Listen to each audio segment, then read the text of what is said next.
everyone, welcome back to the English Web. I am Bhagyashree Mehta.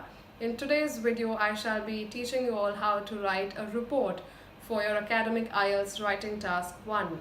Before getting down to showing you all how you all should write a report, I would want to share a couple of things with you all. The first thing is that you must remember this, okay?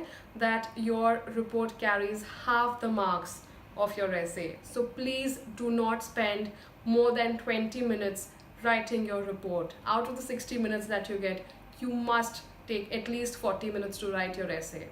So yeah, that is the first thing. The second thing is understanding what is the purpose of this task. Now, report writing does not include you talking about something very interesting or fancy. No, that is not required. All you have to do is translate. You will be given a diagram, or maybe a bar diagram, a table, or a chart. All you have to do is highlight the key features and write them down in your report. That is all that you must do, and your task is achieved. And the third thing is keeping in mind the word limit.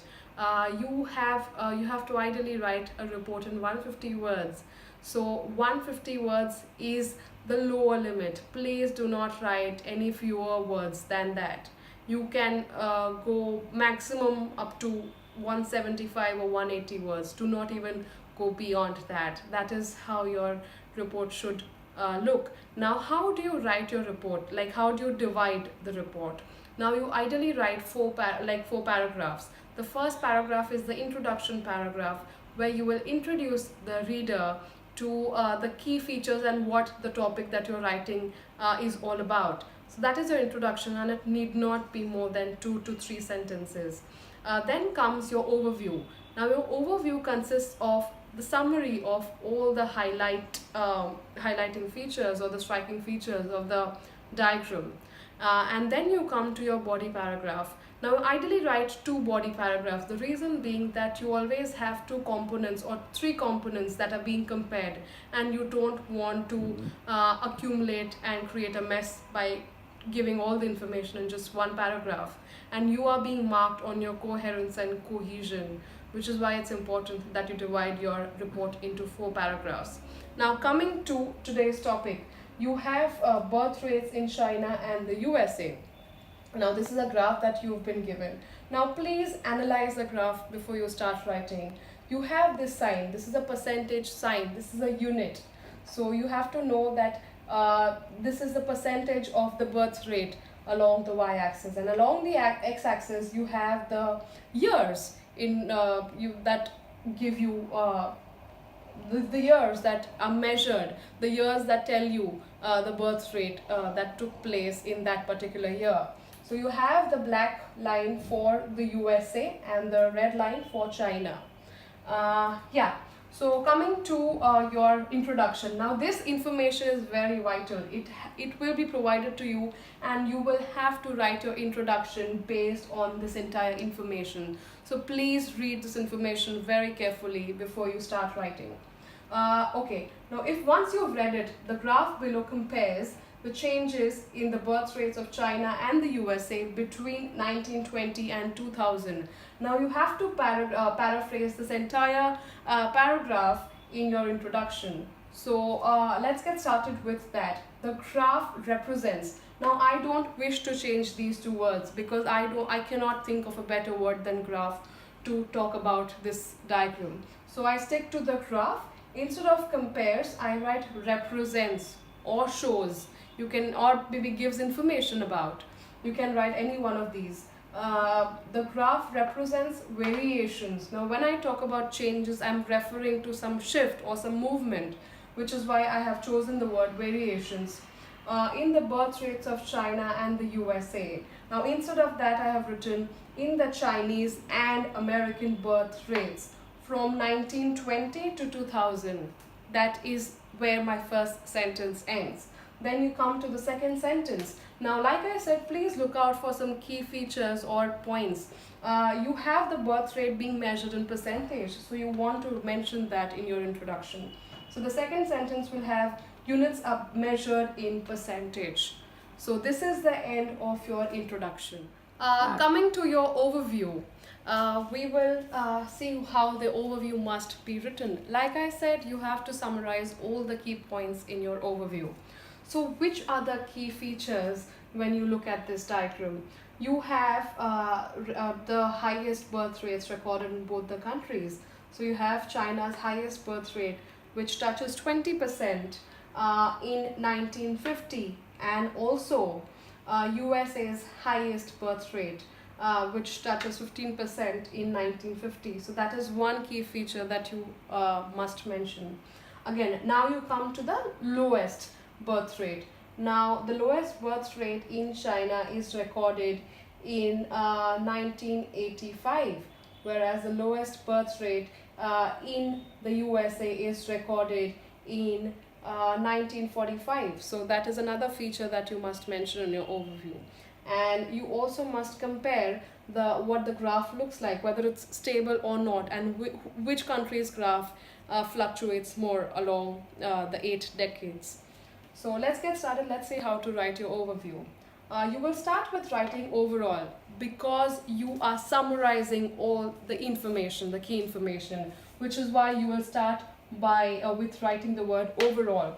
Now overall, China demonstrated more extreme fluctuations. The reason why this word is in the past tense is because I am talking about something that occurred in the past, and past tense is required. Overall, China demonstrated more extreme fluctuations in its birth rates than America. Both the countries recorded their highest birth rates in 1950. Like I said, in 1950, both the countries recorded their highest birth rates. One touched 20%, whereas the other one touched 15%, with the birth rate of China increasing by 20%, whereas that of America increasing by 15%. So I've mentioned all the important features. I've spoken about the overall graph and what it represents. China demonstrates more extreme fluctuations than America. That's number one. Then you talk about both the countries recorded their highest birth rates. That's number two. Okay. I have not mentioned the third sentence over here. That's my bad. That's the third point you must include in your overview. So this comprises 3 sentences. So please bear this in mind and write your overview accordingly. Okay, so continuing with your remaining 2 paragraphs. Now how do you write the body paragraph? Body paragraph 1. Now I have taken the key features in USA and the key features in China in 2 different paragraphs. So in this paragraph I talk about the key features that I have observed and I have put them down in this. So let's read this. With regards to the birth rate in China. Now since I'm talking about the birth rate, it's always nice to start the sentence with regards. It initially increased by 10%. Like I showed you, it increased by 10% initially, and later peaked to 20% in 1950, before falling down to an all-time low to almost 3% in 1980. This is 3%. The reason I use the word almost is because I don't have a clear figure. This is 0 and this is 5. So I have to write the word almost or around or about to give an idea to the examiner that I am not exactly sure about the correct figure. So I use this word to almost 3% in 1980. This completes my task of incorporating all the important points that I had to mention about China's birth rate. So I've mentioned about how it increased by 10% initially. So I've spoken about the beginning of the graph, and then I have spoken about it peaking to 20% and then gradually falling to an all-time low to 3% in 1980. So mention the years only when you are sure about the year. Otherwise you can use words like it initially increased, since I am a little unsure about the year that it exactly started in. So please be very careful about that. Now coming to the last paragraph, I note down the key features of the USA in the 4th paragraph. So I start the paragraph with on the other hand, because I'm comparing 2 countries, and when I talk about the other country, it's best to start the paragraph with something like on the other hand. So on the other hand, the American birth rate during the same time, because the graph started around the same time, I have used during the same time, increased by a little over 10%. It started off with a little over 10%. There was a major decline in 1945. As you can see, there was a major decline. This is when the US hit an all-time low when it came to the birth rate. Okay, there was a major decline in 1945 when the birth rate fell slightly below 5%. So it's a little below 5%. I don't know if you all are able to see that. So I have written slightly below 5%, following which it sharply rose to 15% in 1950. Yeah, it has to be 15. Yes.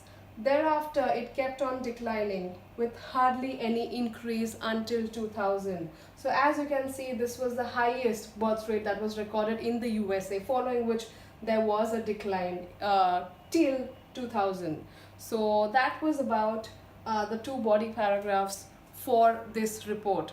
Now, I don't know if you all will be able to write a report immediately after watching this example, but what I can suggest is for you all to understand the pattern and the format in which I have written this report and the keywords that I have incorporated in every paragraph. So you can also have a bar diagram or a table, but please ensure that you are dividing the report into 4 equal paragraphs, and then dividing the information, bracketing it very clearly so that the examiner knows. Please incorporate all these important points, like on the other hand, or with regards to when you're starting a body paragraph. It shows that you have a clear idea about what you're writing. You're comparing two elements. So that was about today's video. I hope you enjoyed and you understood what I spoke about. If there's any queries related to IELTS writing, report writing, please do leave them in the comment section below. I shall definitely reply to them. And please hit the like button and subscribe to the English Web. I shall see you guys very soon. Thank you.